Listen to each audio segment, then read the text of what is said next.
لیکن عربی میں فضیل بن فیاض کے نام سے جانے جاتے ہیں. ان کا فرمانا یہ تھا کہ میرے لیے فقر امارت سے بہتر ہے، یا یوں کہیے آسان لفظوں میں کہ فقیری غربت امیری سے بہتر ہے،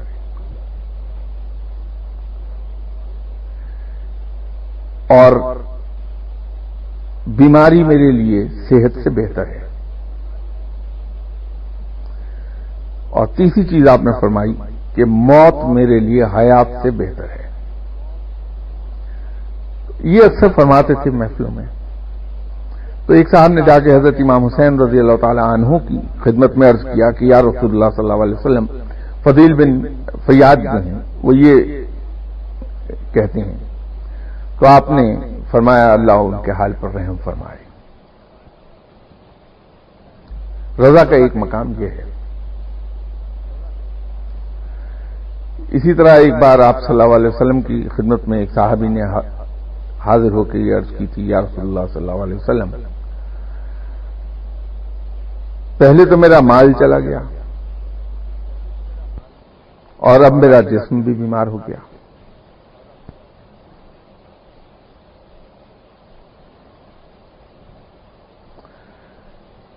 تو فرمایا کہ تمہارے اندر کچھ نہ کچھ بہتری کا سامان موجود ہے جو تم پر یہ چیزیں طاری ہوئی ہیں. تو اس پر حضرت ابوبکر صدیق رضی اللہ تعالی عنہ نے بھی عرض کیا. تو فرمایا کہ ابوبکر کیا تم کبھی بیمار نہیں ہوئے؟ کیا تم پر کبھی کوئی مصیبت نہیں آئی؟ کیا تم کبھی رنجیدہ نہیں ہوئے؟ کیا تم نے مشکلیں نہیں سہیں؟ تو اگر یہ سب ہے ایسا تو پھر تو تمہارے گناہوں کا کفارہ یہیں ادا ہو گیا. خدا تمہاری مغفرت فرمائے. یہ جواب تھا آپ صلی اللہ علیہ وسلم کا. اور ساتھ ہی آپ نے فرمایا کہ اللہ تعالیٰ جب کسی کو مشکل میں ڈالتا ہے یا بیماری دیتا ہے تو اسے سمجھ لینا چاہیے کہ اللہ تعالیٰ کو اس کی بھلائی مقصود ہے، اور اللہ کے نزدیک کوئی ایسا درجہ ہے جہاں وہ بغیر ان مشکلات سے گزرے پہنچ نہیں سکتا. تو اللہ تعالیٰ اس کے ساتھ فیور کر رہا ہے کہ اسے ان مشکلات میں ڈال کے اس مقام اور اس درجے تک لے جا رہا ہے. یہ آپ صلی اللہ علیہ وسلم نے فرمایا ہوا ہے. اور فرمایا کہ جب کوئی شخص رب کے قریب آتا ہے، اس کی قربت حاصل کرنا چاہتا ہے، تو پروردگار اسے مشکلات میں ڈال کے، آزمائش میں ڈال کے آزماتا ہے. اب ایک طرف تو یہ سب چیزیں ہیں، دوسری طرف اگر ہم اپنے آپ کو دیکھیں تو میں تو یوں سمجھتا ہوں کہ ہم میں سے ایک بہت بڑی اکثریت 14 کروڑ لوگوں میں سے جو بالغ لوگ ہیں وہ اس وقت تقریباً کوئی 5 کروڑ کے قریب ہوں گے. وہ اگر 100% نہیں تو 80-85% ایسے ہیں لوگ جو ذرا سی مشکل آنے پہ بولائے پھرتے ہیں، کبھی کسی کے پاس کبھی کسی کے پاس. اور جس چیز کو آپ صلی اللہ علیہ وسلم نے اتنے خوبصورت بیان کیا ہے، اس سے جان چھڑانے کے لیے ہم کبھی کسی کے پاس جاتے ہیں، کبھی کسی کے پاس جاتے ہیں، کبھی کوئی طریقہ آزماتے ہیں.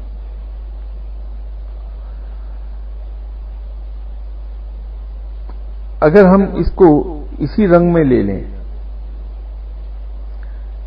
کہ یہ تو ہمیں اللہ تعالیٰ شاید ان مشکلات میں یوں ڈال رہا ہے کہ یا تو ہمارے گناہوں کا ہم سے کفارہ یہیں ادا کروا دینا چاہتا ہے،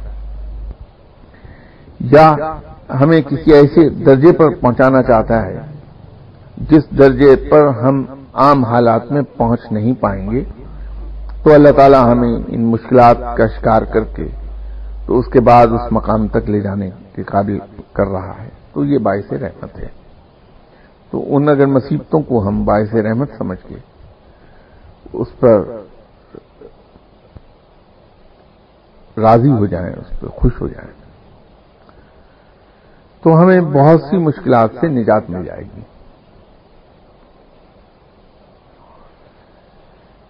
اور اسی طرح اگر ہم یہ سمجھ لیں کہ صبر کا انعام کیا ہے کہ میں تمہارے ساتھ ہوں، تو اللہ کا ساتھ اگر ہم چاہتے ہیں تو ان مشکلات اور مصیبتوں کو اگر ہم ہنسی خوشی برداشت کر لیں، اللہ جو عطا کر دے اسی کو ہم یہ سمجھ لیں کہ یہ ہمارے لیے بہترین تھا، کیونکہ وہ مالک ہے اور بڑا رحیم و کریم مالک ہے، بے پناہ مہربان ہے، یہ ہم سبھی زبان سے کہتے رہتے ہیں۔ تو اگر یہ سچ ہے کہ، اور جو ہے یقیناً سچ ہے کہ اللہ بڑا مہربان ہے، بڑا رحیم و کریم ہے، وہ بہانے ڈھونڈتا ہے کہ کسی طرح ہم پر رحم فرما دے، رحمتیں کر دے، ہمیں معاف فرما دے، بخش دے ہمیں، تو پھر اس کی طرف سے آنے والی کوئی بھی مشکل ہمارے لیے باعث تکلیف کیسے ہو سکتی ہے؟ وہ ہمیں، اگر ہماری والدہ ہمیں مشکل میں نہیں دیکھ سکتی تو وہ رب جو ہماری والدہ سے 70 گنا زیادہ مہربان ہے وہ ہمیں مشکل میں کیسے دیکھے گا؟ اگر ہماری والدہ دنیا میں سب کچھ کر گزرنے کو تیار ہو سکتی ہیں صرف ہماری ایک خواہش پوری کرنے کے لیے، خواہ کتنی چھوٹی سے چھوٹی ہو اور بڑی سے بڑی ہو، تو رب تعالیٰ کیوں نہیں ہماری خواہشات پوری کرے گا، جبکہ اس کے تو خزانے میں کمی بھی کوئی نہیں۔ تو ہم اس شبہ میں کیوں رہتے ہیں کہ صاحب وہ مجھ کو اگر ایک نئی بائسیکل چاہیے وہ نہیں مل رہی تو میں پرابلمز میں آیا ہوا ہوں، دوڑا پھر رہا ہوں، کبھی ایک پیر صاحب کے پاس جا رہا ہوں، کبھی کسی عامل صاحب کے پاس جا رہا ہوں، کبھی اخبار میں اشتہار دیکھ کے کسی تعویذ کرنے والے کے پاس جا رہا ہوں، کبھی دعا کرنے والوں کے پاس دوڑ رہا ہوں کہ دعا کرو مجھے ایک بائسیکل مل جائے۔ جب یہ یقین ہے کہ میرا رب میری والدہ سے کہیں زیادہ مہربان ہے، مجھے تو یہ یقین ہے کہ میری والدہ خواہ کتنی ہی غریب کیوں نہ ہو، کتنی امیر کیوں نہ ہو، اگر ان کو یہ ہلکا سا اشارہ بھی مل جائے کہ میرا دل یہ چاہ رہا ہے فلاں چیز میں کھا لوں یا حاصل کر لوں، تو وہ ان کی اٹموسٹ ایفرٹ ہوگی کہ مجھے حاصل کر دیں کسی نہ کسی طریقے سے۔ تو اب اس کے بارے میں تو میرا خیال کسی کو ہم میں سے شبہ نہیں ہوگا کہ ہماری والدہ نہیں چاہیں گی، تو پھر رب کیوں نہیں چاہے گا؟ تو اگر رب چاہے گا تو پھر ہمیں یہ دوڑنے کی ضرورت کیا ہے؟ ہم کیوں نہ گھر پر بیٹھیں آرام سے اور بقول انگریز کے سیٹی بجاتے پھریں، جیب میں ہاتھ ڈالتے ہیں، تو ٹھیک ہے رب موجود ہے، ضرور کر دے گا یہ کام، مشکل کیا ہے، آج نہیں تو کل ہو جائے گا۔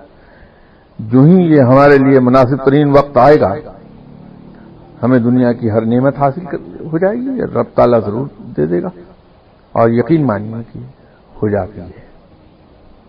آپ اپنی اپنی زندگی پہ نظر دوڑائیے، آپ دیکھیں گے کہ ہمارا سب کا تجربہ یہی ہے کہ وقتی طور پر تو شاید وہ چیز حاصل نہیں ہوئی، لیکن 3-4 مہینے کے بعد، 6 مہینے کے بعد اس سے کہیں بہتر چیز ہمیں حاصل ہو گئی، اللہ تعالیٰ نے عطا فرما دی۔ تو غم کس بات کا ہے، فکر کس بات کی ہے؟ اور ایک چیز میں آج آپ سے اور گزارش کرنا چاہتا ہوں، معلوم نہیں کس حد تک درست ہے اور کس حد تک غلط، لیکن یہ صرف میرا ایک ذاتی خیال ہے کہ ہم میں سے ہر آدمی اس مرض میں مبتلا ہو گیا ہے وظیفے کرنے کی۔ وہ آٹا گوندنے میں 2.5 منٹ لگ رہے ہیں بجائے 2.25 منٹ کے، تو فوراً کسی کے پاس جایا جائے، یہ پوچھا جائے کہ صاحب ایسا کوئی وظیفہ بتا دیجئے کہ آٹا 2 منٹ میں گوندا جا سکے۔ اگر ہمارا چولہا جو ہے وہ ایک کی بجائے 2 دیا سلائی اس نے لے لی جلنے میں، تو فوراً ہم کسی پیر صاحب کے پاس جائیں گے، تعویذ دے دو، جادو کر دیا، کوئی چولہا نہیں ہمارا 1 دیا سلائی جل رہا۔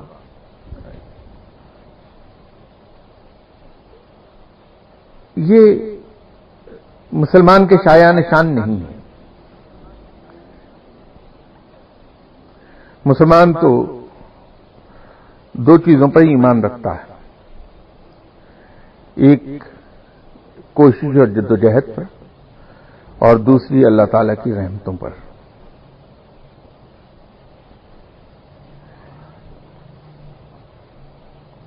قرآن پاک رب تعالیٰ نے نازل فرمایا تھا اس لیے کہ ہمیں وہ سیدھا راستہ دکھا دے، اور جب ہم سیدھا راستہ دیکھ لیں گے تو ہمارے دل سے دنیا کی محبت نکل جائے گی۔ میں دنیا سے محبت نکل جانے کی بات کر رہا ہوں۔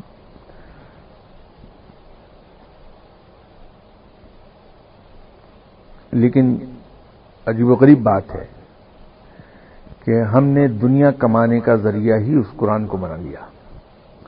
جتنے ہمارے دنیاوی کام ہیں ہم ان کے حل ہو جانے کے لیے، ان کے حصول کے لیے قرآن کو وظیفے کے طور پہ یوز کر رہے ہیں۔ یہ بدنصیبی ہے کہ جس چیز نے ہمارے دل سے دنیا کی محبت نکالنی تھی اسی کو ہم نے دنیا کمانے کا ذریعہ بنا لیا ہے۔ میرے نزدیک غیر مناسب بات ہے۔ یہ دل میں دنیا کی محبت کا بھی عجیب معاملہ ہے۔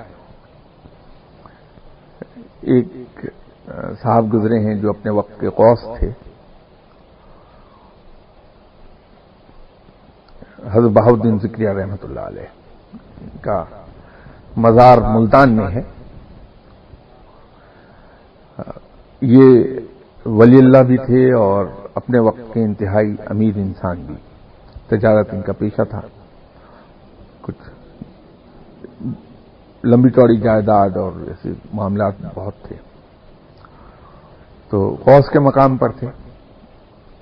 تو اکثر بیشتر ان کے جو ہم اثر اولیاء کرام تھے، فقیر تھے، جو یقینی بات ہے کہ غوث کے مقام پر نہیں فائز تھے، کیونکہ غوث ایک وقت میں ایک ہی ہوتا ہے۔ وہ انہیں عام طور پر چٹھیاں لکھتے تھے کہ تم کیسے ولی اللہ ہو کہ جس کے پاس اتنی دولت ہے، جو اتنا امیر ہے۔ تو حضرت بہاؤالدین ذکریہ رحمۃ اللہ علیہ نے کبھی کسی خط کا جواب نہیں دیا، خاموش رہتے تھے۔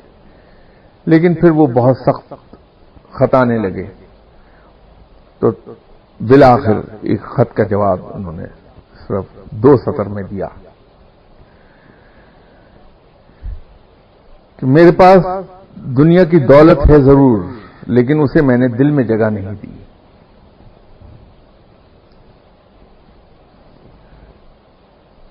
وہ خط کا جواب چلا گیا، کیونکہ ملتان میں رہائش تھی حضرت بہاؤالدین ذکریہ رحمۃ اللہ علیہ کی، اور ملتان اس وقت ریاست کا حصہ ہوا کرتا تھا۔ تو کچھ ہی عرصے کے بعد ریاست میں قحط پڑ گیا اور لوگ بھوکوں مرنے لگے۔ جو ریاست کی حکومت تھی اس کا گوڈاؤن خالی ہو گئے، لوگوں کو غلہ دیتے دیتے۔ تو جب گورنمنٹ کے گودام خالی ہوئے تو حضرت بہاؤالدین ذکریہ رحمۃ اللہ علیہ نے اپنے گوداموں کے منہ کھول دیے اور اس علاقے کے تمام لوگوں کو ان کی ضرورت کے مطابق مفت اناج ملنے لگا، حتیٰ کہ وہ قحط کا وقت گزر گیا اور دوبارہ سے بارشیں ہوئیں اور فصلیں آ گئیں۔ تو جب یہ سب واقعہ ہوا تو پھر اولیاء کرام کی سمجھ میں آیا کہ ان کے اس خط کا مطلب کیا تھا کہ میرے پاس دنیا کی دولت ہے ضرور، لیکن اسے میں نے دل میں جگہ نہیں دی ہے۔ دنیا کی دولت کا کمانا بری بات نہیں ہے، ضرور کمائیے، جتنی اللہ تعالیٰ نے ہمیں ہمت اور طاقت دی ہے ہمیں چاہیے کہ بھرپور طریقے پر دنیا کی دولت ہم کمائیں،